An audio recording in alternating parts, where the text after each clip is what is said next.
Hi, എല്ലാവർക്കും Leeds അക്കാദമിയുടെ മറ്റൊരു വീഡിയോയിലേക്ക് സ്വാഗതം.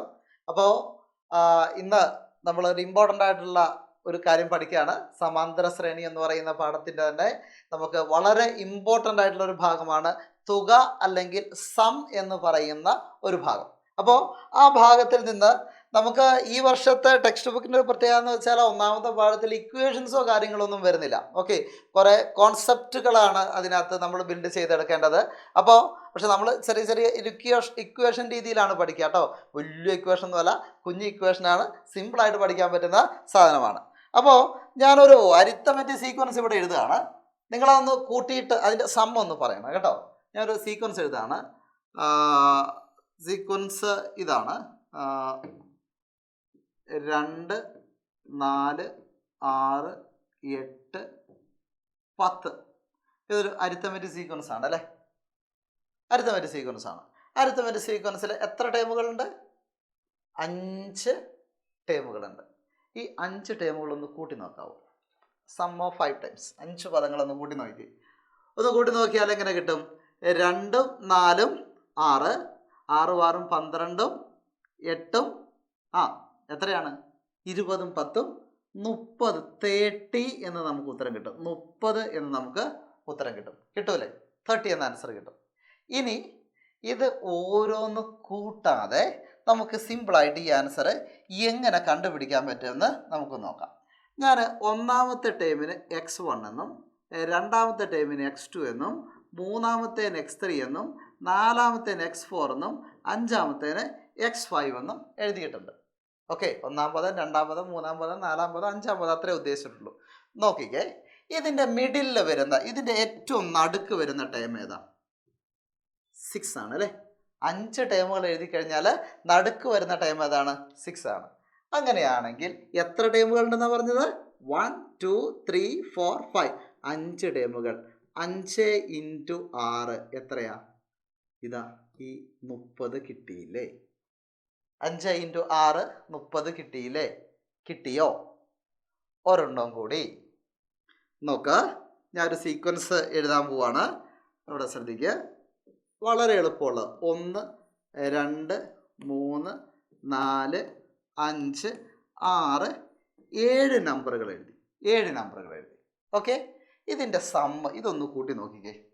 1, 2, 3, 3, 3, 6, 6, 4, 10, 10, 5, 15, 15, 6, 15, 6, 21, 21, 7, 28, 28 എന്ന് നമുക്ക് ഉത്തരം കിട്ടും. ഓക്കെ, ഇനി ഇത് മറ്റൊരു രീതിയിൽ കിട്ടുമോ എന്ന് നമുക്ക് നോക്കാം. എത്ര നമ്പറുകളുണ്ട് ഇവിടെ? എത്ര നമ്പറുകളുണ്ട്? 7 നമ്പറുകളുണ്ട് അല്ലേ? 7 × ഇതിൻ്റെ നടുക്ക് വരുന്ന നമ്പർ ഏതാണ്? 4 ആണ്, 4 ആണ് അല്ലേ? ആണോ? അങ്ങനെയെങ്കിൽ 7 × 4 ചെയ്ത് നോക്കിക്കേ. അതും നമുക്ക് ഈ 28 തന്നെ കിട്ടി. ഓക്കെ, എന്തെങ്കിലും ഒരു സാധനം കത്തിയോ? ഇവിടെ നോക്ക്, സിമ്പിളാണ്. അതായത് ഞാനിതിൻ്റെ ടേമുകളും കൂടി ഒന്ന് എഴുതി വയ്ക്കാം. എന്നാ x1, x2, x3, x4, x5, x6, x7, 7 ടേമുകൾ. അങ്ങനെ ഞാൻ 7 ടേമുകൾ കൂട്ടിക്കഴിഞ്ഞപ്പോൾ എനിക്ക് എന്ത് കിട്ടി? 28 എന്നുള്ള ഒരു ഉത്തരം കിട്ടി. നോക്കിക്കേ മക്കളെ, ഞാൻ ഇവിടെ ചെയ്തത് എന്താണ്? ഇതിൻ്റെ മിഡിൽ ടേം എടുക്കുകയാണ് ഇത്. എന്നിട്ട് എത്ര ടേമുകളുണ്ട്? 5 ടേമുകൾ ഉണ്ടെങ്കിൽ 5 × മിഡിൽ ടേം ഞാൻ ചെയ്തു. ഞാനിത് മുഴുവൻ കൂട്ടാണ്ട് 5 × 6 എത്ര പെട്ടെന്ന് എനിക്ക് 30 കിട്ടിയേ? ഇല്ലെങ്കിൽ 2, 4, 6, 6, 12, 8, 20, 10, 30 കൂട്ടി പോകണോ? അതിൻ്റെ ആവശ്യമൊന്നുമില്ല. മിഡിൽ നമ്പർ എത്രയാണ്? 6 ആണ്. എത്ര ടൈം ഉണ്ട്? 5. 5 × 6 30. കണ്ടോ? ഇത് മുഴുവൻ അങ്ങനെ കൂട്ടി പോകണ്ട, സിമ്പിളായിട്ട് സാധനം കിട്ടിയില്ലേ? അതേപോലെ 1, 2, 3, 3, 6, 4, 10, 5, 15, 6, 21, 7, 28 കൂട്ടി പോകണ്ട. എന്ത് ചെയ്താൽ മതി? ഇതിൻ്റെ നടുക്ക് ഇത് 7 ടേമുകളുണ്ട്. ഇതിൻ്റെ മിഡിൽ നമ്പർ, മധ്യപദം എന്ന് പറയുന്നത് ഏതാണ്? 4 ആണ്. എത്ര ടേമുണ്ട്? 7 ടേം. 7 × 4 28. അപ്പോൾ നമ്മൾ ഈ പറയുന്ന തുക കണ്ടുപിടിക്കേണ്ട സീക്വൻസ്, സമാന്തര ശ്രേണിയുടെ എണ്ണം ഒറ്റ സംഖ്യകളാണെങ്കിൽ, ഓഡ് നമ്പർ ആണെങ്കിൽ, ഇതിപ്പോൾ ഞാൻ നിങ്ങളോട് സം ഓഫ് 4 ടേംസ് എന്ന് പറഞ്ഞാൽ കുടുങ്ങി. 4 ടേമുകൾ ഞാൻ ഇത് തന്നെ എഴുതാണെന്ന് വിചാരിച്ചോളൂ. 2, 4, 6, 8 സം ഓഫ് ആർ ടേംസ് എന്ന് പറഞ്ഞു കഴിഞ്ഞാൽ നമുക്ക് ഈ മെത്തേഡ് ഉപയോഗിക്കാൻ പറ്റില്ല. കാരണം ഇവിടെ എന്തില്ല, നടുക്ക് ഒരു ടേം ഇല്ല. ഇവിടെയാണ് നടുക്ക് സെൻറ്ററായിട്ട് വരിക അല്ലേ. സെൻറ്ററിൽ ഏതെങ്കിലും ഒരു പദം ഉണ്ടോ? ഇല്ല. അപ്പോൾ നമുക്ക് ഓഡ് നമ്പറിൻ്റെ കേസിലാണ് ഇത് ആപ്ലിക്കബിൾ ആകുക. അതായത് എണ്ണം എന്തായിട്ട് വരണം, ഒറ്റ സംഖ്യയായിട്ട് വരണം. അപ്പോൾ എണ്ണം ഒറ്റ സംഖ്യയായിട്ട് വന്നു കഴിഞ്ഞാൽ വളരെ സിമ്പിളാണ്. മിഡിൽ ടേമിന് അതുകൊണ്ട് ഗുണിച്ചാൽ മതി. ഇവിടെ നോക്കിക്കേ, ഇത് എത്ര ടൈമായിരുന്നു വന്നത്? ഇത് സം ഓഫ് 5 ടേംസ് അല്ലെ, 5 പദങ്ങളുടെ തുക. അങ്ങനെയാണ് നമ്മൾ ചെറിയ ഇക്വേഷനിലോട്ട് പോവാണ്. സം ഓഫ് 5 ടേംസ്, 5 പദങ്ങളുടെ തുക, 5 പദങ്ങളുടെ തുക, 5 പദങ്ങളുടെ തുക ചെയ്യണമെങ്കിൽ എന്ത് ചെയ്താൽ മതി? 5 ഇൻറ്റു മിഡിൽ ടൈം അല്ലേ, 5 ഇൻറ്റു മിഡിൽ ടൈം. അപ്പം 5 ഗുണിക്കണം മിഡിൽ ടൈം ഇതിൻ്റെ ഏതാണ് വന്നത്? 6 ആണ് അല്ലേ. അതായത് മൂന്നാമത്തെ ആളാണ് വന്നത്. ആണോ? മൂന്നാമത്തെ ആളാണ് വന്നിരിക്കുന്നത്. അങ്ങനെയെങ്കിൽ നമുക്ക് എന്തെഴുതാം? 5x3. 5 ടേമുകൾ ഉണ്ടെങ്കിൽ 1 2 3 മൂന്നാമത്തെ ആളല്ലേ നടുക്ക് വരികയുള്ളൂ. ആണോ? x3 എന്ന് പറഞ്ഞാൽ എന്താണ്? മിഡിൽ ടേം ആണ് അല്ലേ.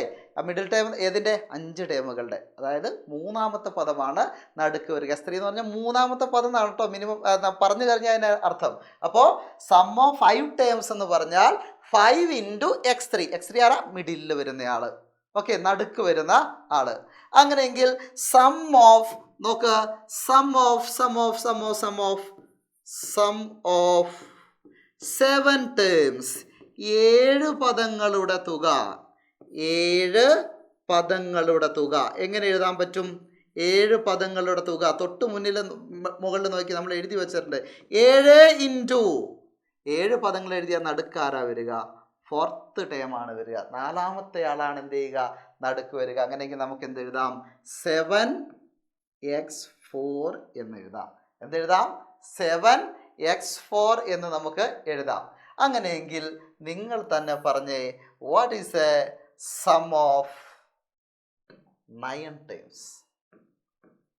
സം ഓഫ് 9 ടൈംസ്, 9 പദങ്ങളുടെ തുക എത്രയാണ്? 9.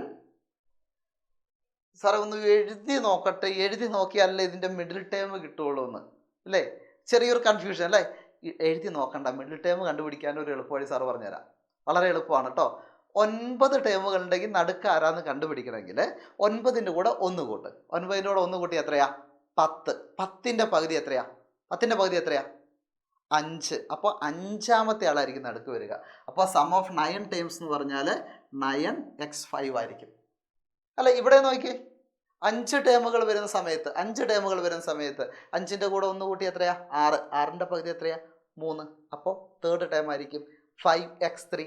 7 ഉണ്ടെങ്കിൽ 7ൻ്റെ കൂടെ 1 കൂട്ട് എത്ര കിട്ടി? 8. 8ൻ്റെ പകുതി എത്രയാ? 4. കണ്ടോ? 4ാമത്തെ ടൈം ആയിരിക്കും നടുക്ക് വരിക. 7x4. അങ്ങനെയാണെങ്കിൽ ഇതേപോലെ എന്ത് വേണേലും നമുക്കിനി ചെയ്യാലോ അല്ലേ. സം ഓഫ് 11 ടേംസ് എന്ന് പറഞ്ഞേ, 11 പദങ്ങളുടെ തുകയെന്ന് പറഞ്ഞേ. 11x 11 1 കൂട്ട് എത്രയാ? 12. 12ൻ്റെ പകുതി എത്രയാ? 6. 11x6. അതായത് 6th ടേം കിട്ടിയാൽ മതി. 6ാമത്തെ പദം കിട്ടിക്കഴിഞ്ഞാൽ അതിനെ 11 കൊണ്ട് ഗുണിച്ചു കഴിഞ്ഞാൽ 11 ടേമുകൾ എഴുതി കൂട്ടണ്ട. 11 ടേമുകളുടെ സമ്മ് തുക ഒറ്റയടിക്ക് നമുക്ക് കിട്ടും. സംഭവം പൊളിയല്ലേ അല്ലേ. എളുപ്പമുള്ള ഒരു പരിപാടിയാണ് അല്ലേ. അപ്പോൾ നമുക്കത് ഉപയോഗിച്ചിട്ട് ഒരു കണക്ക് ചെയ്ത് നോക്കിയാലോ? ഓക്കെ, അത് ചെയ്യുന്നതിന് മുമ്പ് ഒരു കുഞ്ഞി കാര്യം കൂടി പറയാം കേട്ടോ. ഒരു ചെറിയ കാര്യം കൂടി പറയാം. നമുക്ക് ഇതേ സാധനത്തിൽ തന്നെ ഒന്ന് നോക്കാം. നമ്മൾ ആദ്യം എഴുതിയ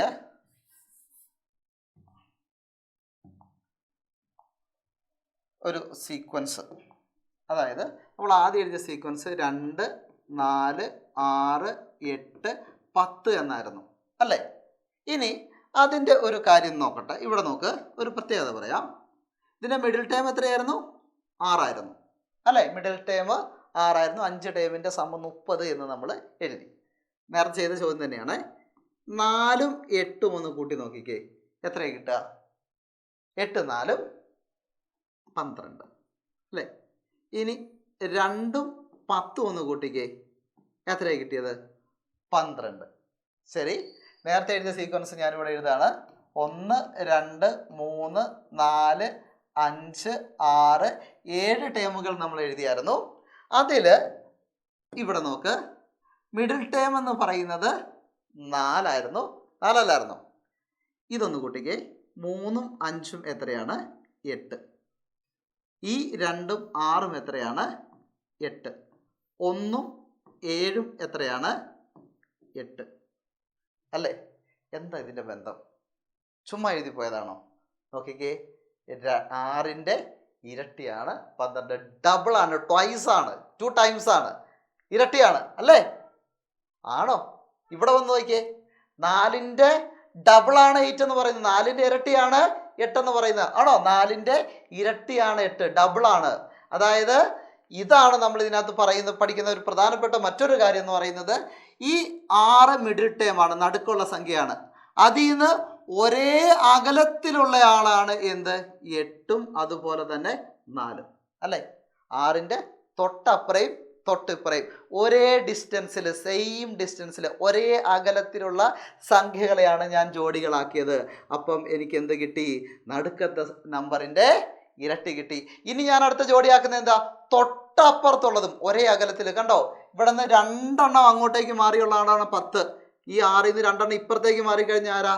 2. 2ഉം 10ഉം കൂട്ടിയാലും എത്ര തന്നെ നമുക്ക് കിട്ടി? 12. അതായത് നടുക്കത്തെ പദത്തിൻ്റെ, മിഡിൽ ടേമിൻ്റെ, മധ്യപദത്തിൻ്റെ ഇരട്ടി കിട്ടി. അതായത് ഒരേ ഡിസ്റ്റൻസിലുള്ള ആൾക്കാർ നമ്മൾ പെയർ ചെയ്യുമ്പോൾ, ഇവിടെയാണെങ്കിൽ ഇവിടെ, തൊട്ടപ്പുറയാണെങ്കിൽ തൊട്ടപ്പുറം, ഓക്കെ, അതിൻ്റെ അപ്പുറയാണെങ്കിൽ അതിൻ്റെ അപ്പുറം, നമ്മൾ അങ്ങനെ പെയർ ചെയ്ത് കഴിയുമ്പോൾ നമുക്ക് എന്ത് കിട്ടും? ആ നടുക്കത്തെ നമ്പറിൻ്റെ ഇരട്ടിയാണ്, ഡബിൾ ആണ് നമുക്ക് കിട്ടുക. നമുക്ക് ഇവിടെ അങ്ങനെയല്ലേ? നോക്കിയേ, 4ൻ്റെ തൊട്ടപ്പുറയുള്ള ആരാ? 5. തൊട്ടിപ്പുറം ആരാ? 3. 5 3 എത്രയാ? 8. മിഡിൽ നമ്പറിൻ്റെ, മധ്യപദത്തിൻ്റെ ഇരട്ടി. നോക്ക്, ഇവിടെ ആരാ ഉള്ളത്? 6. അതേ അകലത്തിൽ 2 യൂണിറ്റ് അപ്പുറം, 2 യൂണിറ്റ് എന്ന് പറയാൻ പറ്റില്ല, 2 അല്ലേ? അവിടെ അങ്ങോട്ടേക്ക് രണ്ടാമത്തെ ആൾ, ഇങ്ങോട്ടേക്ക് രണ്ടാമത്തെ ആൾ. അപ്പം 6ഉം 2ഉം കൂട്ടിയപ്പോൾ എത്ര കിട്ടി? 8. നടുക്കുള്ളതിൻ്റെ ഇരട്ടി. ദെൻ ഇവിടെ നോക്കിക്കേ, 3 എണ്ണം ഇങ്ങോട്ട് വന്നു, 3 എണ്ണം അങ്ങോട്ട് പോയി, ജോഡിയാക്കി 1ഉം 7ഉം എത്ര കിട്ടി? 8. 4ൻ്റെ ഇരട്ടി, ഡബിൾ ആണോ? ഓക്കെ, അപ്പോൾ നമുക്കൊരു കാര്യം നമുക്ക് മനസ്സിലായി, ഒരേ ഡിസ്റ്റൻസിലുള്ള ആളുകളെ നമ്മൾ ജോഡികളാക്കി കഴിഞ്ഞാൽ നടുക്കുള്ള ആളുടെ ഇരട്ടി കിട്ടും. ഇവിടെയുള്ളവനും പേര് ചെയ്ത എൻ്റെ ഇരട്ടി കിട്ടും. മനസ്സിലായോ? എന്നിട്ട് വേണം നമുക്കിനി അടുത്ത ചോദ്യത്തിലേക്ക് പോകാൻ വേണ്ടി. ഓക്കെ, ഇതാണ് നമ്മുടെ ടെക്സ്റ്റ് ബുക്കിലെ ഒരു ചോദ്യം. കുറേ നീളത്തിലാക്കിയാൽ തോന്നുന്നതാണ്, വളരെ എളുപ്പമാണ്. നോക്ക്, 4th term of an arithmetic sequence is 8. ഒരു സമാന്തര ശ്രേണിയുടെ 4ാമത്തെ പദം എത്രയാണ്? 8 ആണ്. ഓക്കെ, ചുവടെ പറയുന്ന 2 പദങ്ങളുടെ തുക കണക്കാക്കുക. അതായത് 3ാമത്തെയും 5ാമത്തെയും, 2ാമത്തെയും 6ാമത്തെയും, 1ാമത്തെയും 7ാമത്തെയും. ഇങ്ങനെ പറയുമ്പോൾ തന്നെ മനസ്സിലായില്ല ഇവൻ എന്ത് ചെയ്തിട്ടുണ്ട്? നമ്മൾ തൊട്ട് മുന്നേ പറഞ്ഞ പോലെ ഇവന്മാരെ ജോഡികളാക്കിയിട്ടുണ്ട്. എന്ത് ചെയ്തിട്ടുണ്ട്? ജോഡികൾ, പെയർ ആക്കിയിട്ടുണ്ട് എന്ന് നമുക്ക് മനസ്സിലാക്കാം. അങ്ങനെയാണെങ്കിൽ പെയർ ആക്കിയിട്ടുണ്ട്, ജോഡി ആക്കിയിട്ടുണ്ടെന്ന് മനസ്സിലായതുകൊണ്ട് തന്നെ നമ്മളിവനെ ജോഡികളാക്കി എഴുതാൻ പോവാണ്. ഞാൻ ചുമ്മാ എഴുതുകയാണ് കേട്ടോ, നിങ്ങൾക്കൊന്ന് മനസ്സിലാവാൻ വേണ്ടിയിട്ടാണ്. x1, x2, x3, x4, x5, x6. ഈ ക്വസ്റ്റ്യനിൽ x7 വരെ വന്നത് കൊണ്ട്, 7ാമത്തെ പദം എന്ന് പറഞ്ഞുകൊണ്ട് ഞാൻ x7 വരെ, 7ാമത്തെ ടേം വരെ ചുമ്മാ എഴുതി വെച്ചു. ഓക്കെ, ഇങ്ങനെ തന്നെ ചെയ്യണമെന്നൊന്നുമില്ല കേട്ടോ, മനസ്സിലാകാൻ വേണ്ടിയിട്ടാണ്. ഇതിൽ 4ാമത്തെ ടേം എന്ന് പറയുന്നത് ആരാണെന്നാണ് പറഞ്ഞത്? 4ാമത്തെ ടേം 8 ആണ്. 4ാമത്തെ ടേം 8 ആണ്. ഓക്കെ, അതായത് 7 ടേം വരുമ്പോൾ അതിൻ്റെ മിഡിൽ ടേമാണ്. ആ കാര്യമാണ് നമ്മുടെ മനസ്സിൽ കത്തേണ്ടത് അല്ലേ? ഈ 4ാമത്തെ അല്ലേ, 7 ടേമുകൾ വന്നു കഴിഞ്ഞാൽ അതിൻ്റെ നടുക്കാര വരിക 4th ടേം ആയിരിക്കും, 4ാമത്തെ ടേം ആയിരിക്കും. ആ സാധനമാണ് നമ്മുടെ മനസ്സിൽ കത്തേണ്ടത്. 4ാമത്തെ ടേം എത്രയാണ്? 8 ആണ്. ഇനി നോക്ക്, 1ാമത്തെ ചോദ്യത്തിലേക്ക് പോയി. ഇനി നിങ്ങൾ വളരെ സിമ്പിളായിട്ട് 3ാമത്തെയും 5ാമത്തെയും കൂട്ടിയാൽ എത്ര കിട്ടുക? നമ്മൾ ഇവനെ പെയർ ആക്കുകയാണെങ്കിൽ ഇനി എങ്ങനെ പെയർ ചെയ്യുക? 3ഉം 5ഉം പറഞ്ഞാടാ, ഇതിൻ്റെ ഉത്തരം എത്രയായിരിക്കും? ഒരേ അകലത്തിലുള്ള ആളുകളുടെ നമ്പറുകളുടെ പദങ്ങളുടെ തുക എന്തായിരിക്കും?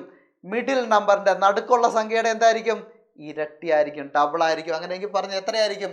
x3ഉം x5ഉം കൂട്ടിക്കഴിഞ്ഞാൽ കിട്ടുക 8ൻ്റെ ഇരട്ടി 16 അല്ലേ? 1ാമത്തെ ചോദ്യത്തിന് ഉത്തരമായി. 1ാമത്തെ ചോദ്യത്തിൻ്റെ ഉത്തരം ഇവിടെ തന്നെ എഴുതാം അല്ലേ. ഫസ്റ്റ് ക്വസ്റ്റ്യൻ്റെ ആൻസർ എന്താണ്? Third term fifth term sum of third and fifth നമുക്ക് വേണമെങ്കിൽ ഇങ്ങനെ എഴുതാം. x3 പ്ലസ് x5 മൂന്നാമത്തെയും അഞ്ചാമത്തെയും കൂട്ടിക്കഴിഞ്ഞാൽ എത്ര കിട്ടും? 16 കിട്ടും. Simple answer. ഇനി അടുത്തതും അങ്ങനെ നോക്ക്. രണ്ടാമത്തെ ആറാമത്തെ അടുത്തതിന് നമ്മൾ ജോഡികളാക്കിയാൽ ഏതാ കൂട്ടുക? 2ഉം 6ഉമാണ് കൂട്ടുക. ജോഡിയാക്കി എന്ത് കിട്ടും? നടുക്കത്തെ നമ്പറിന്റെ ഇരട്ടി കിട്ടും. അപ്പോൾ 8ന്റെ ഇരട്ടി എത്രയാണ്? 16. രണ്ടാമത്തെ ചോദ്യത്തിന് ഉത്തരമായി. രണ്ടാമത്തെ ചോദ്യത്തിന്റെ ഉത്തരം എന്താണ്? Second number x2 plus sixth number x6 is equal to എത്ര കിട്ടി? 16. 16. ഞാൻ അടുത്തത് ഫസ്റ്റ് ആൻഡ് സെവൻത്ത്. അടുത്ത നമ്മൾ ജോഡികളാക്കിയാൽ പെയർ ചെയ്ത ഏതൊക്കെ ജോഡിയാക്കുക? 1ഉം 7ഉം തന്നെയാണ് ആക്കുക. അതും നിങ്ങൾക്കറിയാം എത്രയാണ്? ആ നടുക്കത്തെ നമ്പറിന്റെ ഇരട്ടി 16. അങ്ങനെയാണെങ്കിൽ അതും നമുക്ക് ഇവിടെ എഴുതി വെക്കാം. എന്ത് എഴുതി വെക്കാം? First number x1 plus x7 is equal to 16. എല്ലാം 16 സാധനം കത്തിയില്ലേ? Okay, very good. ദെൻ ഇനി അടുത്ത സെക്കൻഡ് സബ് ക്വസ്റ്റ്യനിലേക്ക് പോവാം. രണ്ടാമത്തെ സബ് ക്വസ്റ്റ്യനിലേക്ക് വരുമ്പോൾ എന്താണ്? നമുക്ക് വേറൊരു മഷീൽ എഴുതി നോക്കാം. ഓക്കെ, രണ്ടാമത്തെ സബ് ക്വസ്റ്റ്യനിലേക്ക് വരുമ്പോൾ മൂന്നാം പദം, നാലാം പദം, അഞ്ചാം പദം എന്നീ 3 പദങ്ങളുടെ തുക എന്താണ്? What is the sum of third, fourth and fifth times? Third, fourth and fifth എത്രയാ? നമുക്കൊന്ന് എഴുതി നോക്കിയാലോ. ഇത് ABCD എന്നായിരുന്നു എഴുതേണ്ടത് അല്ലേ. ഇത് A, ഇത് B, ഇത് C. ഓക്കെ, രണ്ടാമത്തെ സബ് ക്വസ്റ്റ്യൻ നമ്മൾ ഇപ്പോൾ എഴുതാൻ പോകുന്നേ ഉള്ളൂ. അപ്പോൾ third time x3 plus x4 plus x5 is equal to എത്രയാണെന്ന് എഴുതണ്ടേ? x4 എത്രയാ? 8 അല്ലേ? പ്ലസ് x3യും x5ഉം കൂട്ടിയാൽ എത്രയാ? ഇതാ നമ്മൾ ഓൾറെഡി എഴുതി വെച്ചിട്ടുണ്ട്. എത്രയാ? 16. അപ്പോൾ 8ഉം 16ഉം എത്രയാ? 24. സിമ്പിളായിട്ട് കിട്ടിയില്ലേ? എങ്ങനെ കിട്ടിയെന്ന് മനസ്സിലായില്ലേ? x4 നമുക്കറിയാം അത് എത്രയാണ്? 8. പിന്നെ x3യും x5ഉം ആണ് കൂട്ടാനുള്ളത്. x3യും x5ഉം കൂട്ടി എത്ര കിട്ടുമെന്ന് ഒന്നാമത്തെ സബ് ക്വസ്റ്റ്യൻ നമ്മൾ ചെയ്തു വെച്ചിട്ടുണ്ട്. അത് ഇതിലേക്ക് കൊടുത്താൽ പോരെ? 8ഉം 16ഉം എത്രയാണ്? 24. ഇനി മൂന്നാമത്തെ സബ് ക്വസ്റ്റ്യൻ നോക്കിയാൽ ഇതേപോലെ തന്നെ കിടക്കുന്ന ഒരു സാധനമാണ് മൂന്നാമത്തെ സബ് ക്വസ്റ്റ്യനും. What is the sum of 5 times of second to sixth? 2 തൊട്ട് 6 വരെയുള്ള സംഖ്യകൾ, 2 തൊട്ട് 6 വരെയുള്ള 5 സംഖ്യകളുടെ തുക പല രീതിയിൽ ചെയ്യാൻ നമുക്ക് ഇപ്പം പഠിച്ച മെത്തേഡിൽ തന്നെ പോവാം. x2 plus x3 plus x4 plus x6 വരെയല്ലേ പറഞ്ഞേ? x6 ഈക്വൽ ടു എത്രയാ? x4 എന്ന് പറയുന്നത് എത്രയാണ്? 8 ആണോ? ഞാൻ ഏതെങ്കിലും വിട്ടുപോയോ? യെസ് വിട്ടുപോയില്ലേ? ഞാൻ 4 കഴിഞ്ഞിട്ട് നേരെ കൊണ്ടുപോയിട്ട് 6 എഴുതി. അതാണ് ഞാൻ ഓർത്തത്. x5 പ്ലസ് x6 ഇത്രയും സാധനമാണ് നമുക്ക് അറിയേണ്ടത്. അപ്പോൾ ഇത് നാലാമത്തെ ടൈം എത്രയാണ്? 8. ഇനി നമുക്കറിയാം x3യും x5ഉം കൂട്ടി എത്രയാണ്? 16 കിട്ടുക. x2ഉം x6ഉം കൂട്ടിക്കഴിഞ്ഞാലും നമ്മളിവിടെ എഴുതി വെച്ചിട്ടുണ്ട് എത്രയാണ്? 16 കിട്ടുക. അങ്ങനെയാണെങ്കിൽ ഇത്രയും നമ്പറുകൾ കൂട്ടിക്കഴിഞ്ഞാൽ എത്ര കിട്ടും? നടുക്കത്തെ നമ്പർ 8, ഇത് 16, വീണ്ടും ഒരു 16, 16 പ്ലസ് 16 പ്ലസ് അല്ലേ? 16 പ്ലസ് 16, 2 16, 16 എത്രയാണ്? 32ഉം 8ഉം 40. നമുക്ക് ആൻസർ കിട്ടി 40. ആൻസർ കിട്ടിയില്ലേ? 40. സിമ്പിൾ അല്ലേ? ഈ ഒരൊറ്റ സാധനത്തിൽ നിന്ന് എഴുതിയെടുക്കാവുന്ന സാധനമേ ഉള്ളൂ. നാലാമത്തെ ചോദ്യം ചെയ്തേക്കാം. ഓക്കെ, നാലാമത്തെ ചോദ്യം. What is the sum of the 7 times from first to 7? 1 തൊട്ട് 7 വരെയുള്ള സംഖ്യകളുടെ 7 പദങ്ങളുടെ എന്താണ് തുക എത്രയാണ്? നോക്ക്, x6 വരെ നമ്മൾ എഴുതി, x2 തൊട്ട് x6 വരെ എഴുതി. അതെത്രയാണ് കിട്ടിയത്? 40. ഇനി ഏതൊക്കെ മാത്രമേ കൂട്ടാനുള്ളൂ? 1 തൊട്ട് 7 വരെ എഴുതുമ്പോൾ ഇത്രയും സാധനം നമ്മൾ കൂട്ടിയിട്ട് അതിൻ്റെ ആൻസർ 40 എഴുതി വെച്ചു.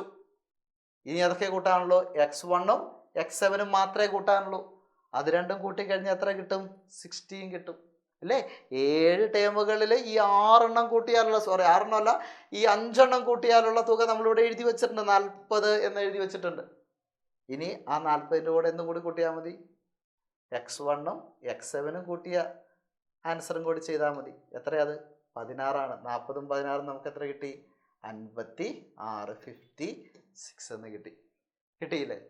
അപ്പോൾ നമുക്ക് എന്ത് കിട്ടി? ഒന്നാം പദം മുതൽ 7ാം പദം വരെയുള്ള 7 പദങ്ങളുടെ തുകയും കിട്ടി. നന്നായിട്ടൊന്ന് നോക്കണം കേട്ടോ. കാരണം ഇപ്രാവശ്യം പുതിയ ടെക്സ്റ്റ് ബുക്കിൽ വന്ന പുതിയ ടൈപ്പ് ചോദ്യമാണ്. അതുകൊണ്ട് തന്നെ നമുക്ക് എന്ത് ചെയ്യാം? പരീക്ഷയ്ക്ക് പ്രതീക്ഷിക്കാം. ഓക്കെ, അപ്പോൾ നന്നായിട്ടൊന്ന് നോക്കുക, ഒന്ന് ചെയ്ത് നോക്കുക. സംഭവം വളരെ എളുപ്പമാണ്. അപ്പോൾ മറ്റൊരു വീഡിയോ ആയിട്ട് അടുത്ത ക്ലാസ് നമുക്ക് വീണ്ടും കാണാം. Take care.